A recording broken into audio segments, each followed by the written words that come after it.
Welcome to Talking with Tech. I'm your host, Rachel Madel, joined as always by Chris Bouguet. Hey, Chris. Hey, what's going on, Rachel? Not much. What you got for me this week? Well, I guess that we should start off with welcome back, right? Because this is our first episode back since our recast episodes over the summer. Did you do anything fun?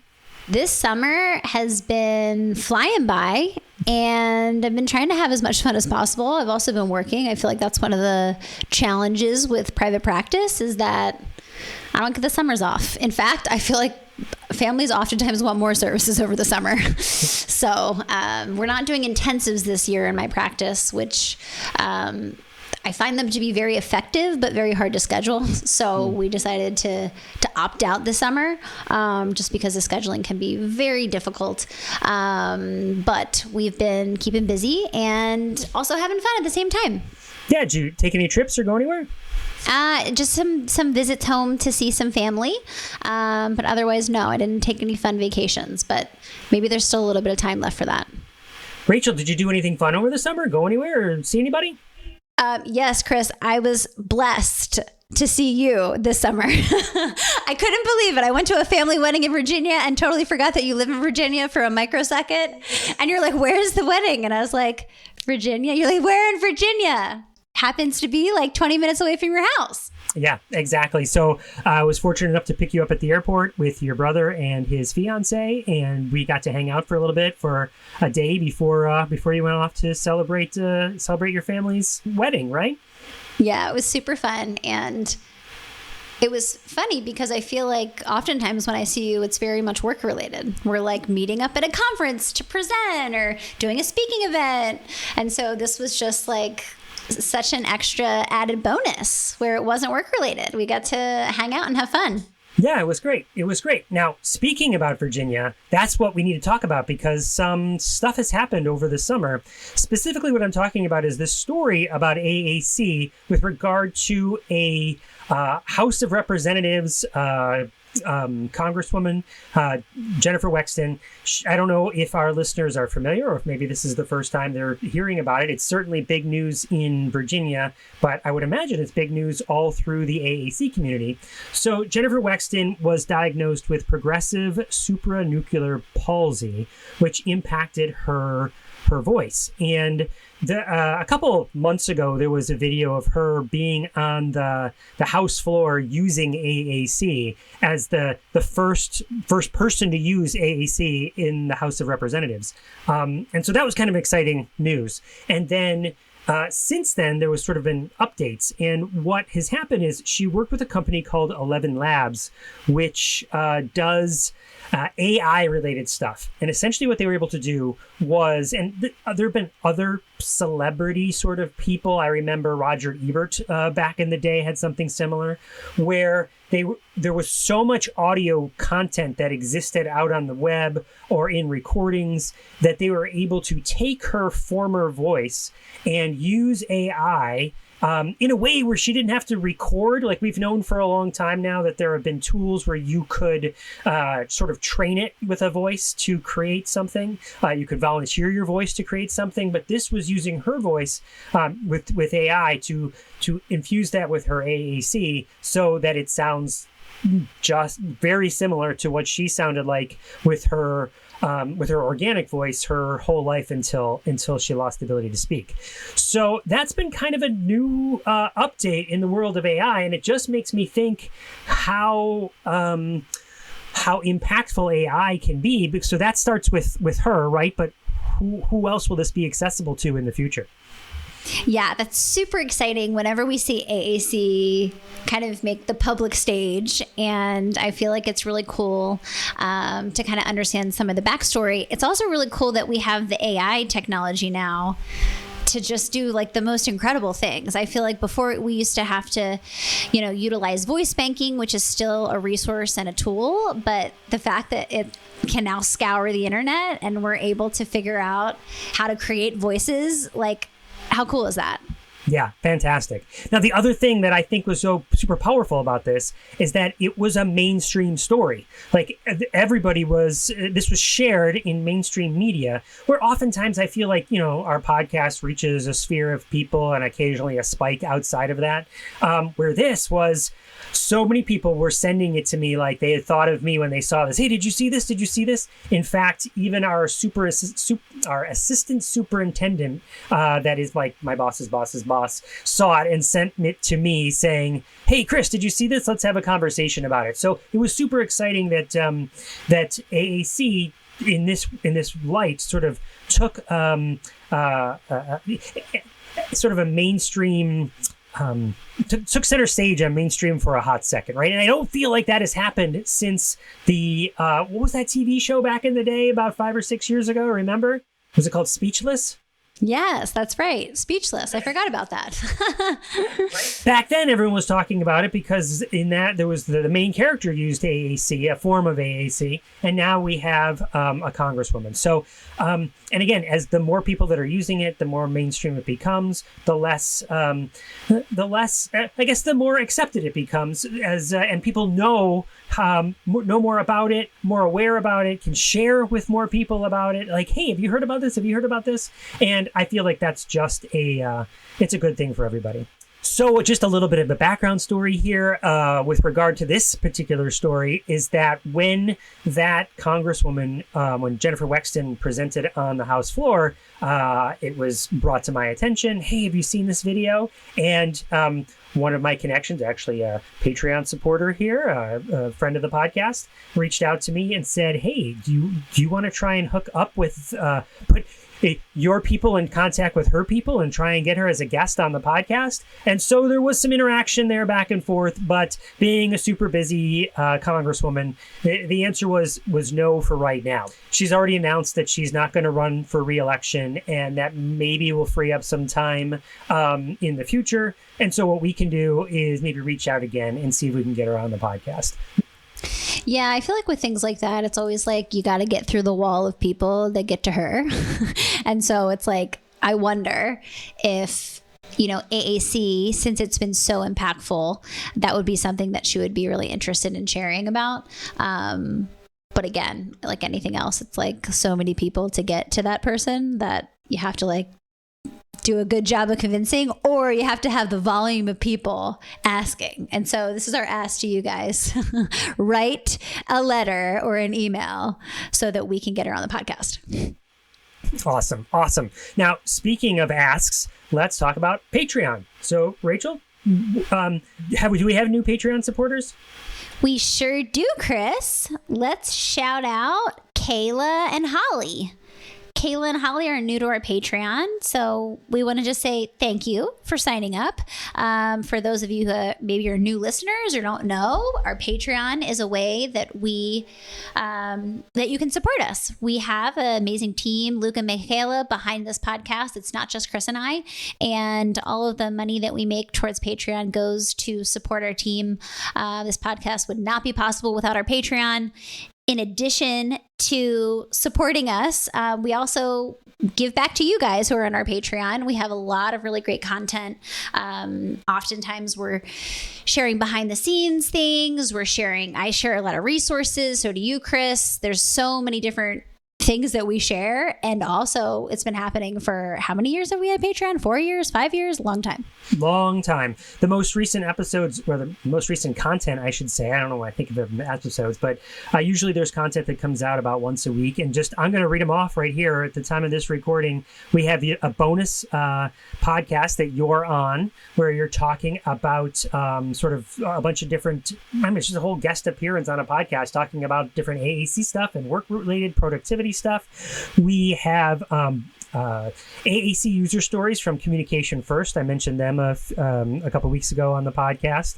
There's a bonus video that you can find nowhere else on the internet. The secret to using generative AI to design awesome educational experiences. It's a short little video that I made. I made a series of about 12 short videos that I've not put out on social media or YouTube or anything yet. I'm sort of keeping it as exclusive Patreon content. And the list goes on of different web tools.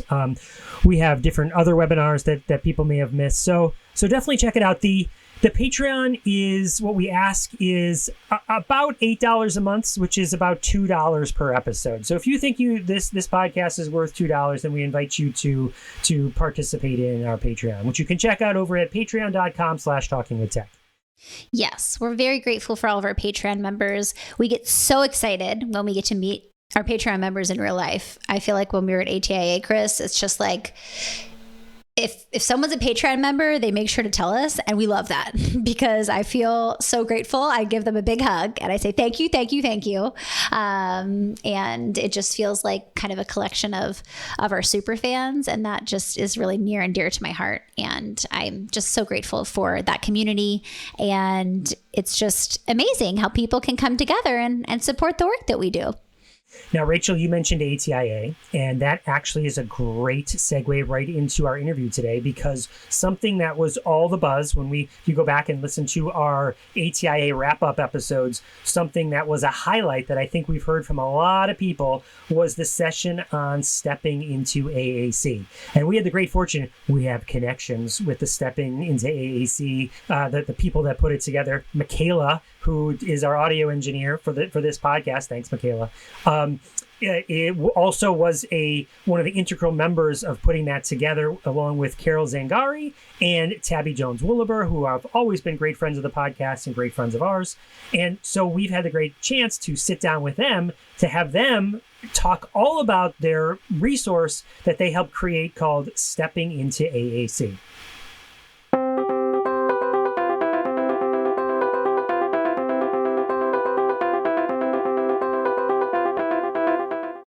Welcome to Talking with Tech. I'm your host, joined today by such an amazing group of people. First of all, Chris Bouguet, who's always here with me. But we have so many amazing AAC All-Stars in this room. So I feel like I want to just have everyone maybe introduce themselves, because we have 4 other amazing SLPs here. And I'm super excited for this recording because we're talking all about this amazing project, Stepping into AAC. So we are working with and interviewing the creators of that. So I guess maybe we'll start, just kind of go round robin.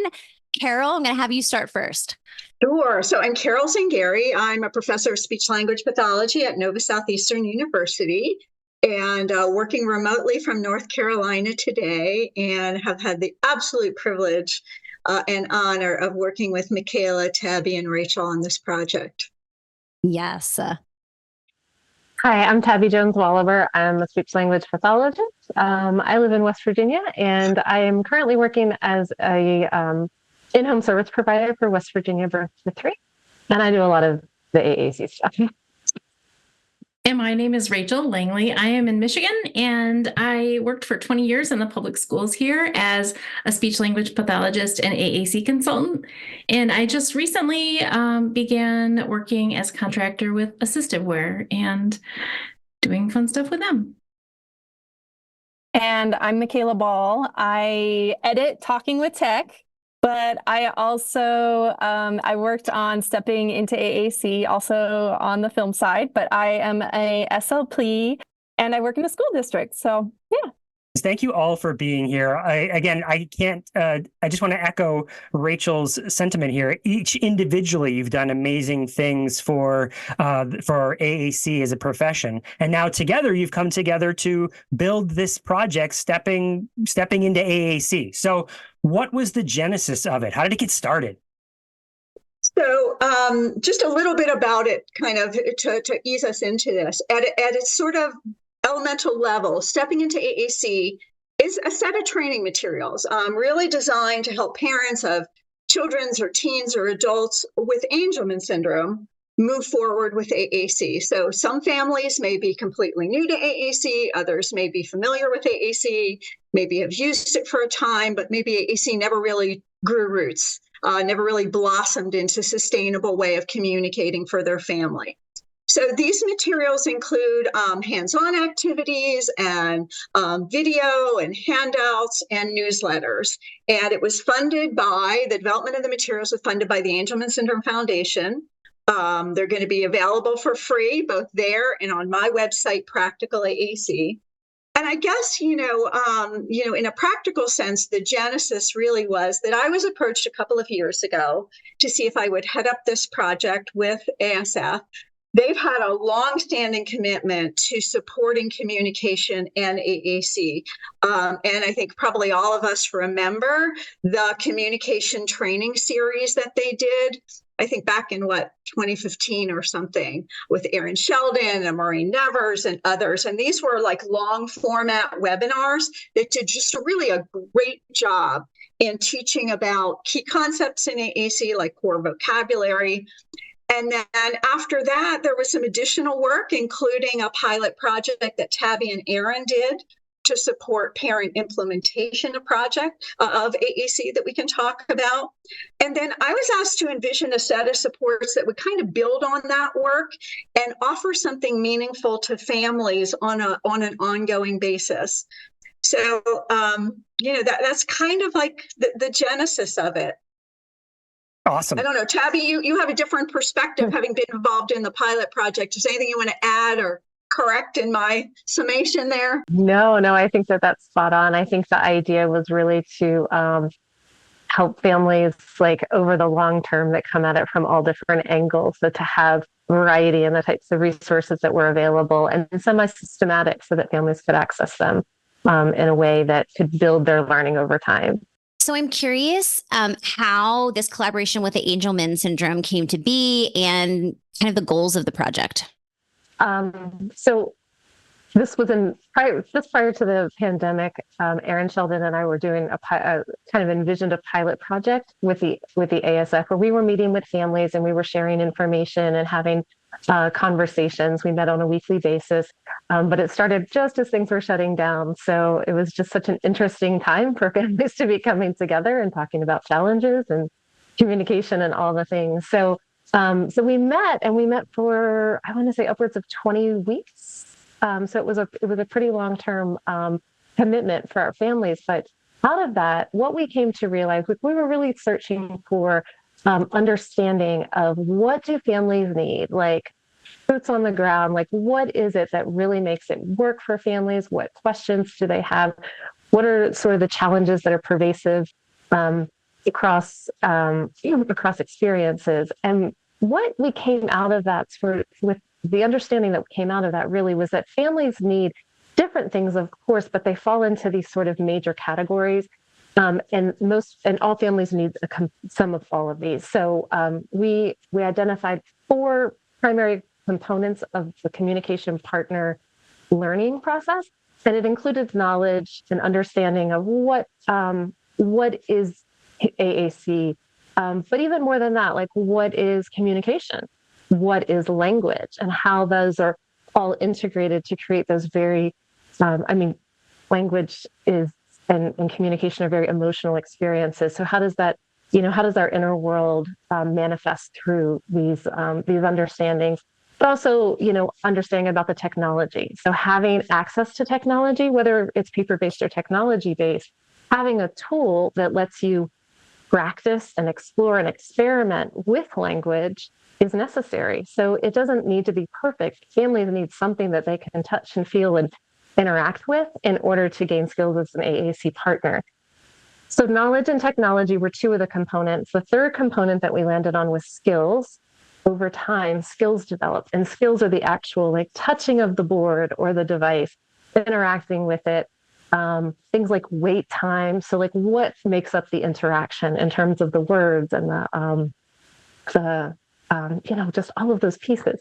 And then the 4th thing that we landed on was habits. So over time, you take the skills and you integrate them into habits, and then the habits become embedded and they become normalized and they become integrated into everyday experiences. And that, that's the place where ultimately we want families to be. So how can we provide supports that help families gain knowledge, explore tools, develop skills, and ultimately habits? So that was really kind of where we focus.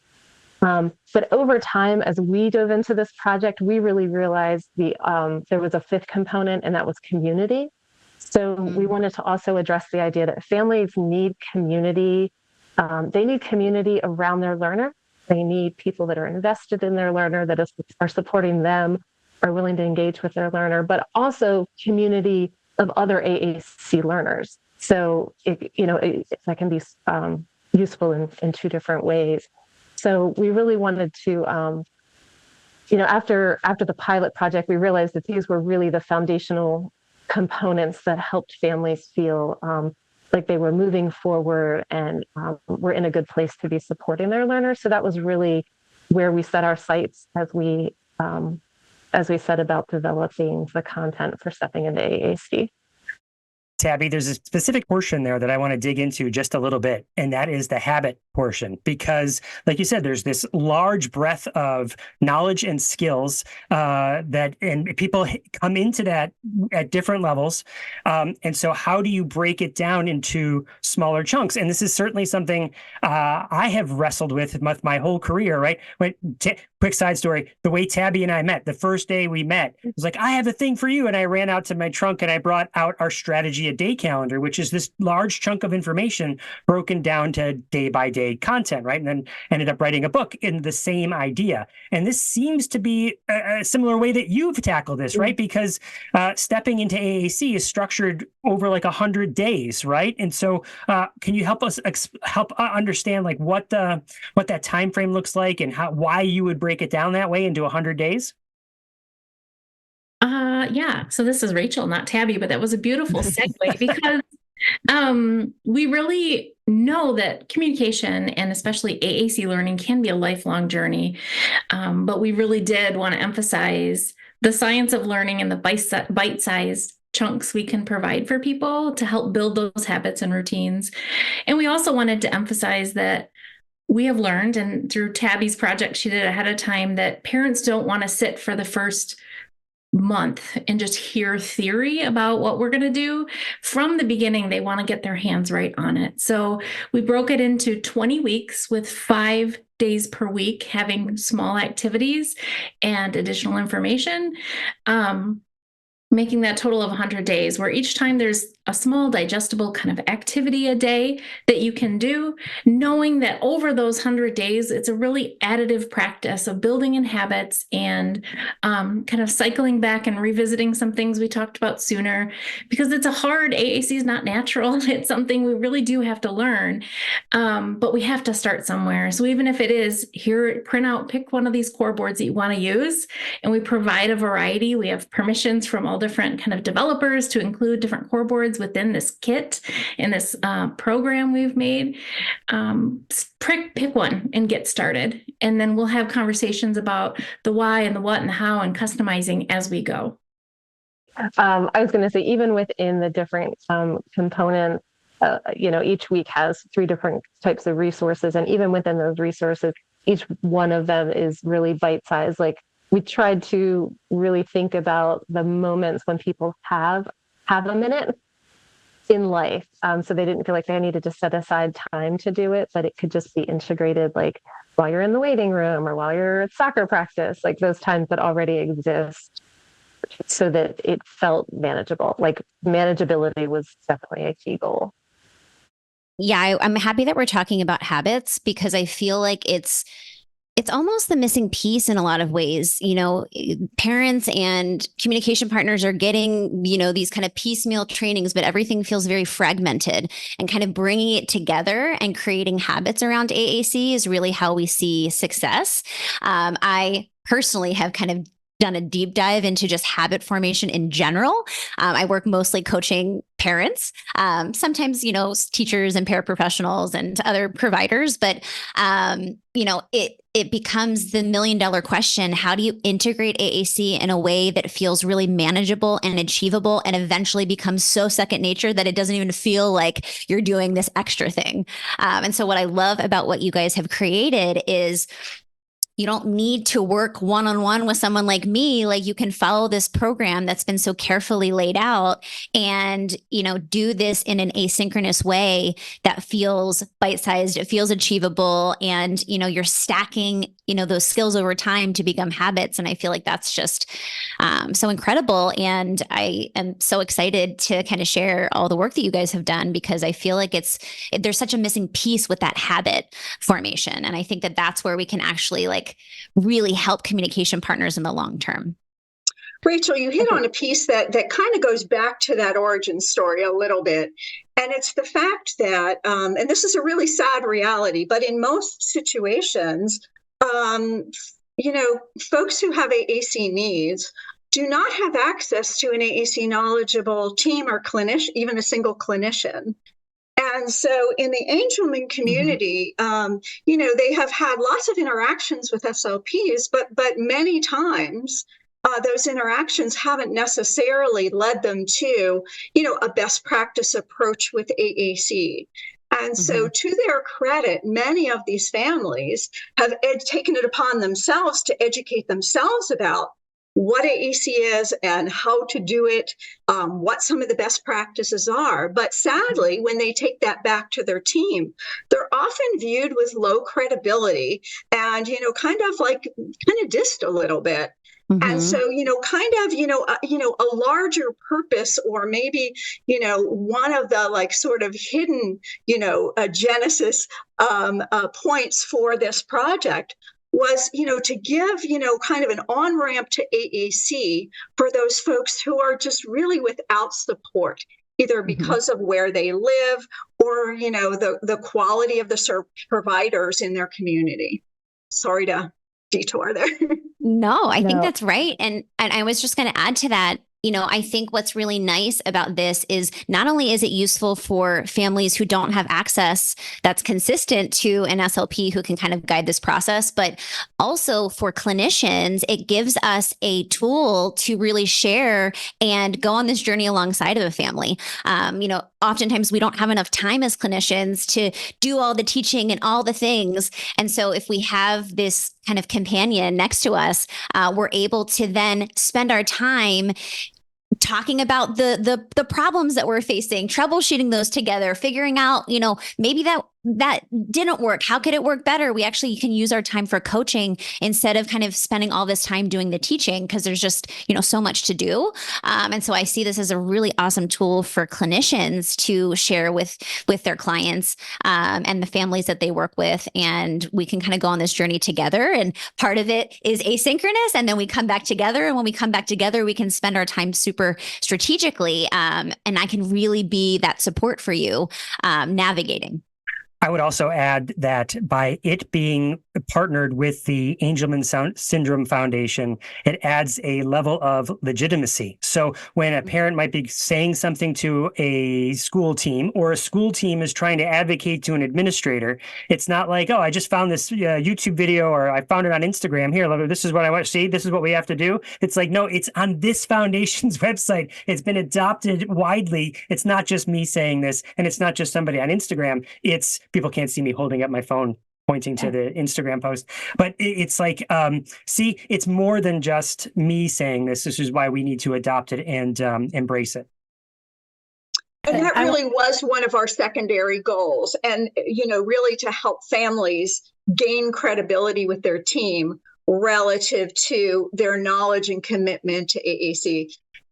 I wanted to say the Angelman Syndrome Foundation did a fantastic job in supporting, and this whole project really highlights individuals with that syndrome. However, the coolest thing about this project is it applies to all AAC learners. That was one of the things I loved about the most was the interviews with families. And we talked about that element of community. And even if a family doesn't have access in their, neighborhood with a family who is on this AAC journey, I just felt like that was such a beautiful addition, was hearing directly from families. Because I feel like if I'm just starting off in AAC and I am listening to another mom share her experience, all of a sudden I feel like, okay, if that mom can do it, then I can do it. And I just thought that that was such a beautiful addition to the work that you guys did. And I thought it was, yeah, I mean, there was amazing things throughout all of it that I was like, yes, yes, yes. But that was the one thing I was like, yay, like they actually had families who have children learning AAC and using AAC. And I just thought that was great. I have to say, I had the pleasure of doing most of the interviews, and it was my favorite part. Yeah. So, and it was just so wonderful to have the opportunity to sit with families and hear about their joys and hear about their challenges.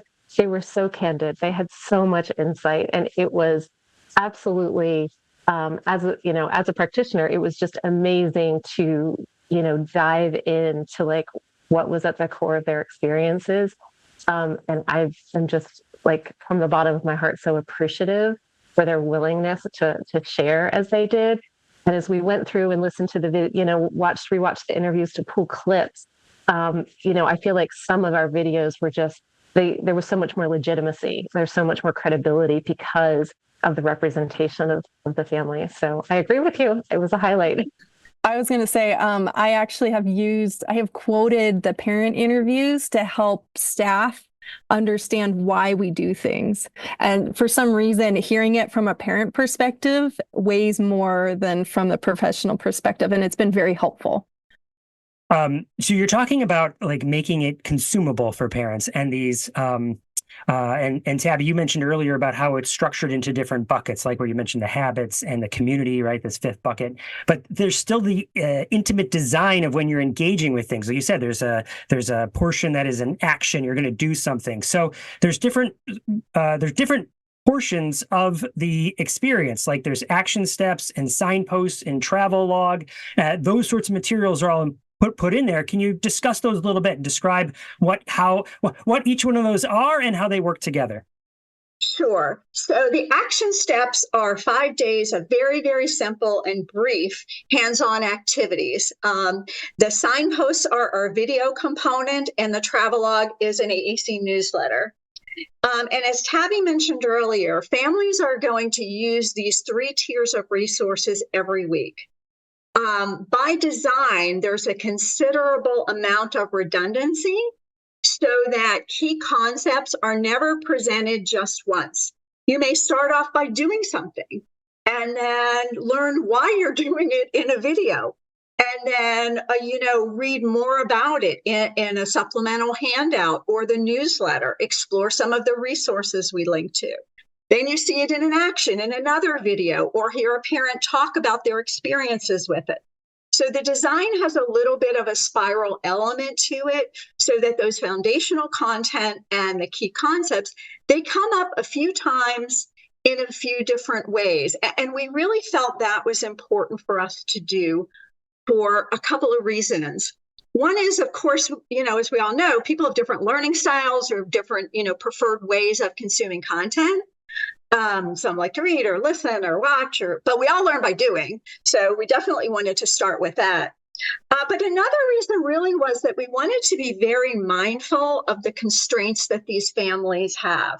Their time is limited, and so is their ability to focus and their energy to implement new things. So they may have weeks where they are embracing AAC with passion, with energy, with enthusiasm, and then poof, right, life happens kind of thing, right? So a spate of seizures, problems with sleep, illness, whatever it is. And so there may go a week or two where they're less engaged. And we didn't want to risk them missing something important when they're sort of semi-tuned out, right? Mm-hmm. So those key strategies and important concepts had to be addressed in more than one way at more than one time. I think it's also important to note there that time frame is really flexible. Like we organized it into a sequence, and the content is presented in chunks that are iterative. But there's going to be weeks when families are going to need to set it aside and prioritize other things. There's no there's no consequence for doing that. So it can be as self-paced as it needs to be, but it's chunked for usability.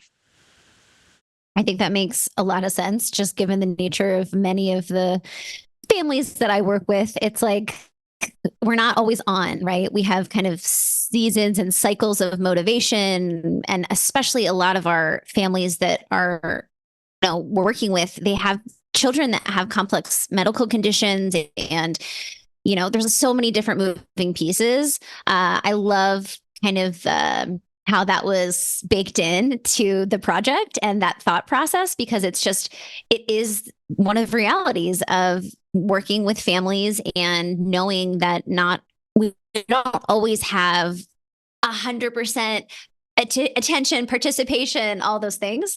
I'm curious, just thinking through the lens of the creating a project like this, it just feels like, wow, like there's so many different things to think about. Like, we know this field is so vast and all the information is out there. How do we organize it? I'm just curious from your lens, how did you create this and like make it comprehensive, but also manageable? Because I feel like those two things kind of are at odds. It's like, if we're super comprehensive, then like that doesn't necessarily feel manageable. So I'm just curious how you guys kind of navigated that. Well, I think early on, we just started off with just a lot of conversations. I mean, we spent a long time just talking about what we wanted to include, like weekly for a year or more. So a really long time trying to identify, like, what are the topics? What are the chunks? What does it look like when those are broken down? And then how do we organize them sequentially so that they make sense, so that families are getting it over time, but they're getting things, the things they need the most first, and, what builds on one another, so we could do that in a structured way. So it was very, very thoughtful, and I will say very slow moving at the start. Like, we really wanted to break it down into all the components and lay them all out, and then figure out what to do with them. So we spent a lot of time just really working with those pieces. We have this massive draft that provided the outline, and it was our Bible. We always went back to our chart because we spent a lot of time being really thoughtful about the structure of that chart. So then once we sort of figured out what we wanted to do and the sequence, then we worked on the chunking of it, again, for usability. But of course, in as low pressure as possible. So that was sort of the organizational piece. But the other sort of challenge of something so large. First off, I think we should say that it ended up being much more than what we initially anticipated. We just kept going. We kept thinking, like, what would I want? Like, what have I always wanted? Right. Essentially, we need the mission creep T-shirt. Yeah. Resources I have always wanted to make my job easier, and that's sort of what we set ourselves to the task of creating. So it became quite a bit bigger than I think we initially anticipated, because we really were trying to include it all. Of course, it didn't. Of course, there's always more that you can address. But yeah. So yeah, as things expanded, we just tried to tackle it in chunks and always sort of cycle back to see if things were aligned as we went through. But it's a lot. Yeah. I can imagine as you were developing it, it was one of those things like, yes, and we should and that too. And well, can we cut that? No, because this handful of people might need it. So let's put that in there, right? I can imagine those conversations. And it took you a couple of years, right? I mean, you said you started this during the pandemic. Just in the last 3 or 4 years, you see how maybe AAC has changed and new topics have come up. And gosh, I know if I could go back in my early times of my career, there was things I would do differently to give them more evergreen. Like, I'm making something and now, that technology has faded, or a new strategy has come out that is even better, right? So just within these 3 years, but then thinking, okay, we're spending a big chunk of our lives to build something. How do we make it last for as long as possible? How did you do that? How did you navigate this evolving landscape of AAC? Well, I think part of it is just managing your expectations, right? Because honestly, I don't know if it's realistic to think about it in a way that it will stand, forever kind of thing. The idea here is that the very nature of language is dynamic. Right. So our understanding of what should be prioritized in AAC, right? We are a very new field from a research-based perspective, right? So understanding what should be prioritized, how to teach it, right? That's going to be dynamic as well. So I think with any project or tool or material, it's important to own up to like what it can and what it can't do, right? You know, and this was a set of materials created in the context of the pandemic and the post-pandemic era. So in some ways, it was sort of defined by that. But I think having said that, as Tabi said, we had endless debates about a lot of things in the project because we really did want these materials to be useful for a good period of time. So we went in circles, we backtracked, we tried things in different ways. Should it be linear? Should it be a buffet? You know, we did as much as we could to try to predict some of the issues and concerns and problems that folks would face in the real world and tried to deal with those honestly. And I think the participation of families was a huge asset to us in this because, you know, knowing, you know, getting their feedback allowed us to, you know, make course corrections. But I guess time will tell what the shelf life is. I think too, I want to give a shout out to Michaela here because I think early on when we thought about, we knew we wanted video content and, you know, we're all SLPs, we're not videographers and audio designers. As she is, and she had so much insight on how to create those for longevity. So she, you know, we came to her with our initial ideas about what a video would be, and I think she was kind of like, "No, we're not doing that." Yeah, if it wasn't for Michaela, we would have had plain talking head Zoom videos rather than the dynamic, engaging videos that we have. I have to say, I feel like, you know, as much as we want to say like, oh, the information's the most important thing. And I would argue that it is, like, the delivery of the information matters. And I feel like you guys did an amazing job of the production value of the videos, the design of the resources. Like, again, like, I wish we were living in a world where those things didn't matter, but they actually do. And I feel like you guys did a really incredible job of putting together not only content that's really strong, but also the package of that content is really well done. So just know that I'm really into design and delivery and all of those things. And I'm like, wow, this is so good. I'm so excited. Like, because it's like the full package. Well, thank you for that. Mm-hmm. It's not only considering kind of, like you said, the components of what questions are we answering or how can we trickle in core words, but is it accessible? Have we thought about like the color differentiation in the materials we're making? Oh, yeah. And can it be transcribed in the video? And so for us, I feel like it was taking our experience, but then we just kept layering more ways thanks to input from Michaela and guidance.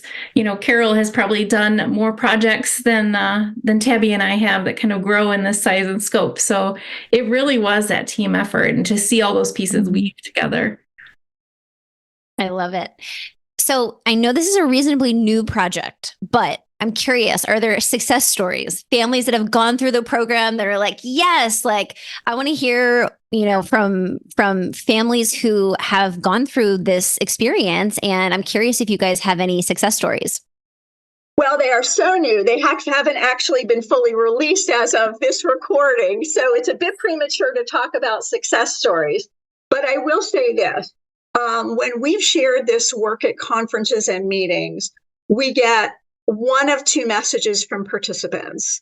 Professionals often tell us, families often tell us, this is just what they need, right? They've been looking for something like this. Or professionals will say that they've creating something similar, but not as comprehensive. So I think, you know, we're optimistic that these materials will actually be used and be useful. And I think, you know, something that I think will be impactful specifically to the Angelman syndrome community is that we tried really hard to represent different forms of Angelman syndrome so that every family would see how their child or teen or adult could be successful with AAC. Because Angelman syndrome, like many genetic disorders, it has a few variations, each one with a different kind of flavor or presentation. And we didn't want any family to feel left behind because the type of Angelman syndrome that their loved one has wasn't included. We didn't want any family to kind of feel defeated, thinking, oh, that kid's successful with AAC because they have a less severe form than what we're dealing with. It probably won't work for my kid.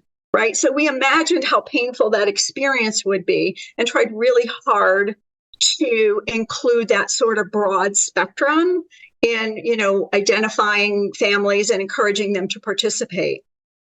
And I think kind of along those lines, we all know that learning is not limited to early childhood, but sometimes parents are given the message that if your kid isn't introduced to AAC early in life, or they're not successful with it by the time they're 8 or 9 or 10, you've messed up in some way. You've kind of missed the boat, right? And I think we've probably all had the experience of kids who had their first decent crack at AAC when they were in later childhood or in adolescence or even as an adult. And, many times they rock it. Once they have the appropriate support at a reasonable dosage, right, they make really good progress. So for us, it was really important not to focus on the little ones, as cute as they are, but also to normalize starting an AAC journey later in life, right? Lots of families started AAC when their kids were younger, and they just didn't have the bandwidth for it, right? Or they did it, but they didn't have enough guidance, so it kind of petered out. And we wanted to create kind of a safe venue for them to re-engage. I love that so much because it's something in the broader assistive technology world that I didn't understand when I first started, which was that, someone said no. It's not a no, it's a not right now, right? I can come back to it and maybe use that tool or that strategy later. And that's certainly a theme. I think, Rachel, you might agree with this, that we've interviewed a number of AAC users, and in their stories of like, well, tell us what happened. It's been a number of fits and stops and starts and wrestling with changes and then eventually landing on where I am now. And that where I am now might shift and move and change, and it's ever evolving. Yeah. Well, okay. Speaking of ever evolving, take a deep breath. You did amazing work. What comes next? Where does Stepping AAC go next? What are the next 100 videos? I'm joking. Or maybe I'm not. I don't know. Will you tell me what comes next?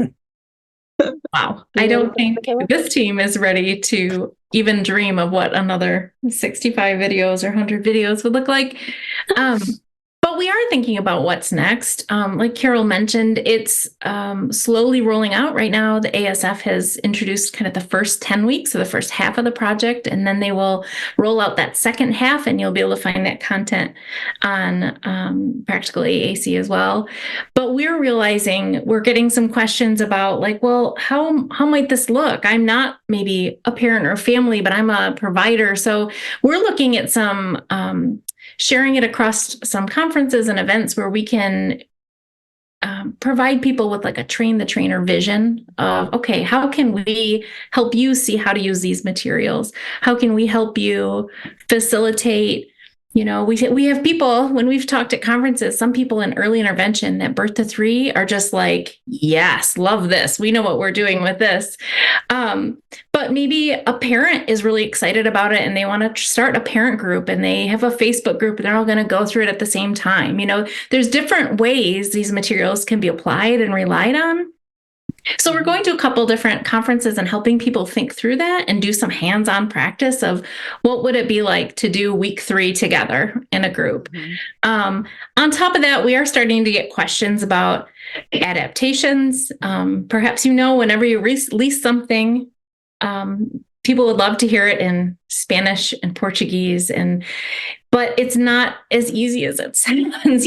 Translation of material is really challenging, and it is kind of a next level. But those requests have started to come, which is a good sign. It means people are looking at the material and they want it more accessible.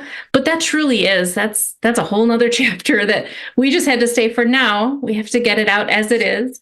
We'll talk about how we can help people apply it, and we'll talk about how we might make it even more accessible in the future.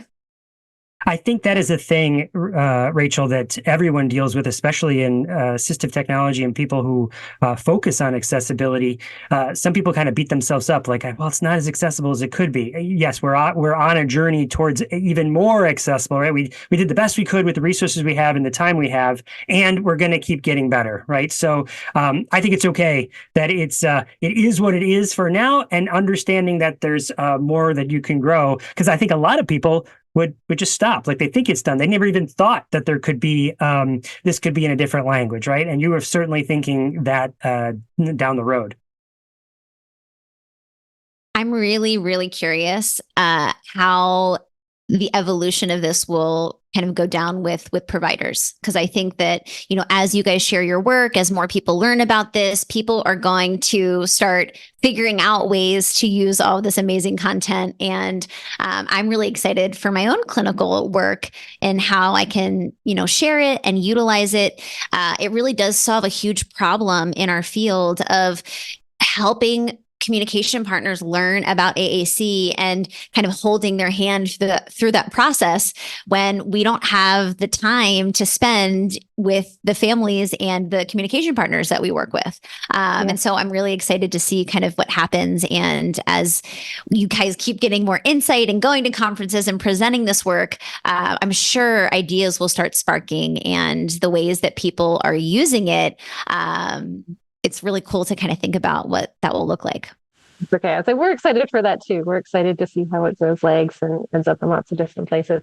I think one thing that's interesting is, we obviously all help create the content, and I have been sharing it. I'm an EI provider, so I definitely share it with my families and use it as sort of a foundation of our conversations. And I had a conversation with a parent. This was really before it was released. We had been going through different information and strategies. I didn't work with this child for very long before he aged out.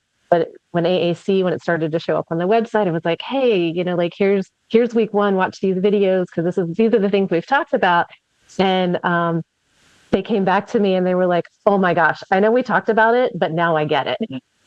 So I think we have these conversations with people, but the conversations, like, there's no visuals, and there's we give verbal examples, but we don't have the visual content and the structures and the charts and the words. And, he read through the newsletter, the dad, and just having it concrete made it more accessible than the conversations that we often have with families. So, I am, face some of those videos. I'm the face on the screen. So he's getting it from me, same person, but he got it when it was just in a more concrete format. Well, what that speaks to me, Tabi, is it's a multimodal experience, right? So, and you've got that relationship already. So that's kind of set the seed. But then there's the audio and the action, the doing, Carole, that you said, right? You're actually doing stuff. So all of that together, creating that multimodal experience, I think is really helpful. And I have two other thoughts. One is that I could totally foresee people coming up to you at conferences or emailing you, like you said, and them using it in a way that you never thought, you never even envisioned. That happens. I hear those things all the time. Like, wow, we never even thought that. Well, what a great idea. I didn't know they were going to do it. They were going to have a special plane ride where they were going to do a seminar on the plane together, like whatever the thing is, right? There'll be some way, or we integrated it with this other tool and we're using it here, right? And so I think that is, that's going to be exciting to hear all the different ways people use it. And then an immediate thing that I think people will use it for is, we know with the podcast, some people have used the podcast to have conversations around, right? Like, let's listen to this episode, like a book study. Let's listen to this episode and then have a conversation around it. And I could totally see teams of people doing that with this content, right? Let's pull up this portion of stepping into AAC. Kind of do a deep dive into this. Did you understand it the way I understood it? Yeah, because this, and suddenly you have even a deeper understanding, right? Do you see that happening? I definitely do. I also see it, possibly being used in pre-service preparation programs. I can see using this. I teach AAC 3 semesters a year. And I could, I tend to use more of a flipped classroom approach, and I can see integrating some of these videos. And then when we cut together in our synchronous time, being able to talk about some of the nuances regarding implementation. What are some of the roadblocks you might face? What are some ways you can, kind of get around those things? And, it just gets them one step closer to true clinical practice in really ways that will support families. I even see that with AAC camps. We know a number of camps where parents come together, the kids go off and do stuff, and the parents stick around and do training. And I could totally see that integrated into those sorts of experiences as well. I was going to expand on what you said, Carole, as far as pre-service SLPs. I also just think general SLPs who don't feel confident with AAC, how amazing would it be to go through this process with a family and you're learning as they're learning, right? And so I think just in general in our field, many SLPs do not feel confident with AAC. They feel very daunted. And again, it's fragmented. It's like, I did this one course and I watched this one video and I have this one website. And so just having this kind of a comprehensive experience, I think would be good for SLPs who don't feel confident themselves in kind of guiding the process with AAC and understanding kind of all the nuances. I think that's such an excellent point. And we tried very hard to encourage families to make connections with their teams, strengthen connections, re-engage with their teams if things went south. And one of the things that we did was give them sample verbiage to be able to push out to their teams before they get started, every week if they want to send them some of the materials. And then at the end, setting an intention. Right. And setting some expectations for what's going to, how to proceed. And we purposely made that like not pretty and not like something to print and hand out, but gave you sample verbiage so that you could personalize it to your situation. But if you didn't feel confident starting from scratch on that, you at least had something to work with. Because I think, probably many of us on the screen have had the experience of doing AAC boot camps for our fellow clinicians, right? Mm-hmm. And you know that it's not that they don't want to do this, right? Mm-hmm. Many of them just feel a bit overwhelmed, feel a little bit insecure, and I think would very much welcome a true partnership with a family who is willing to, kind of move forward together, pointed in the same direction. I think too, like most of us have had the experience of really like our primary role is supporting staff. And we carry those experiences with us into the development of this project. So while it was very much geared towards families and it's, focused on families, there is this underlying awareness of how this can impact, service providers and staff and across the spectrum, from paraprofessionals through, educators, other SLPs, even administrators, again, getting community around the learner really takes that village. So having, addressing some of the issues in a really accessible and friendly way so that the team can come together to move forward. I think this brings us to our last question, which is at the beginning of this podcast, we talked about how these great individual minds who have done so much in the work of AAC have come together. So individually, now collectively. So let's do a quick round robin. Maybe you have some sort of common theme, or maybe it's an individual thing. What's piquing your interest lately in the world of AAC? And I'll say, or. So it's and or. If you want, you could also talk about if there was one thing you'd want to put on a billboard about AAC, what would you want it to be? Well, I don't know about the billboard, but I can tell you what I'm excited about. And that is that I am just thrilled to see the AAC field move beyond the basics and really start to get into the meat of language development, and language intervention in AAC. We have just kind of skipped over that a little bit for many years, and now there just seems to be much more momentum around the topic.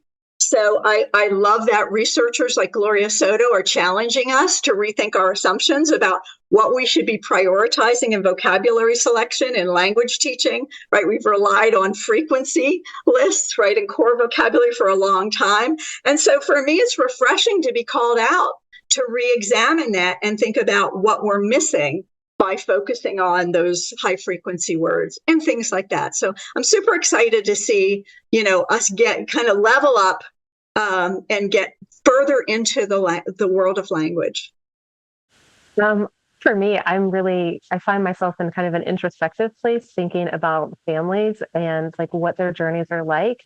So I find myself really focused on this idea of empathy and advocacy, and how engaging with families where they're at, regardless of what their priorities are, what their resources might be, like just where they are in the context of their life, the roles that they play, the hats that they wear, how much bandwidth they have, and like what it looks like to move forward, and how the pace is not the same for all, and people take and process information in different ways. So I just find myself really pondering and considering like where families are and what that means for me as a provider, and how to support them in a meaningful way, stepping out of sort of my agenda and addressing it in a way that is more meaningful and productive for them. I love that, Tabi. And I am also in a similar space.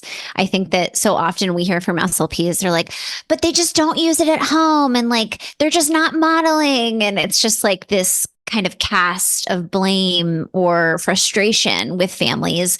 And I think if we come from this deep place of empathy and curiosity, we're just better able to meet families where they're at and really support them, because that's our ultimate goal, right? And we oftentimes get so excited about language outcomes and, having our students really progress with language and using AAC. But at the end of the day, like, how can we be there to support families wherever they are in this process, and knowing that changes and, shifts, and we have to kind of change and shift with it. Yeah, I think that families are the lifelong communication partners of their learners. No other provider, no matter how long they work with a learner, will be as lifelong as a family member. So if we have to get them on board. We have to support them where they are to make them much better. I love it. Rachel, what's up? What's next? Well, in addition to this project, I feel like it goes hand in hand that one of my kind of passion projects is supporting the Talking AAC conference, which is now a nonprofit here in Michigan. And every year we hold a conference, late fall, kind of early winterish, with a similar goal of this project, although we go about it in a different way, but it's to continue building knowledge, skill, and capacity to support people to communicate throughout their day. So we invite, it's typically a lot of SLPs, teachers, families, and other kind of service providers and support staff. And we have a 2-day conference each fall. So if you've ever had any part in conference planning, you'll know it gets really busy for part of the year, but it never quite goes away. You're just always in some stage of planning. So I'm excited for that. This fall, it's November 7th and 8th in Michigan. And just hoping to keep seeing kind of the fruit from that as people keep returning and growing, and people who've come to learn before come back and then share their experience. So I love it. Michaela? Mm-hmm. Well, I suppose my current, maybe not curiosity, but passion project is training our staff members in our district to raise capacity and understanding how to facilitate language, both with and without AAC. So I'm really excited to take what I've learned from this project and start talking about it more and implementing it more in a way that helps guide, so that we're all raising the bar. I'm really excited about that. What a great final message. I love it. Thank you guys so much for coming on, sharing the kind of genesis of this project and all the details. I'm really excited to share this with all of our listeners, and the work that you guys have done for our community is just really amazing. And I'm just so excited to see the impact of all of your hard work and efforts. You guys have really created something incredible, and we're, here at Talking with Tech, we're excited to share it with all of our listeners, because I just can't wait to see what people start kind of doing with it and how the project grows over time. So thank you guys so much for doing it, and also for coming on and sharing about it. Well, thank you so much for having us. There's nothing better than, being at the very tail end of a project that you really put your heart and soul into, and then having the opportunity to gloat about it a little bit in front of some of your closest friends, right? And I really appreciate the opportunity. So thanks for having us. Yeah, it's a celebration. It's a party, you guys. Yes, thank you so much. It's been a passion project for sure.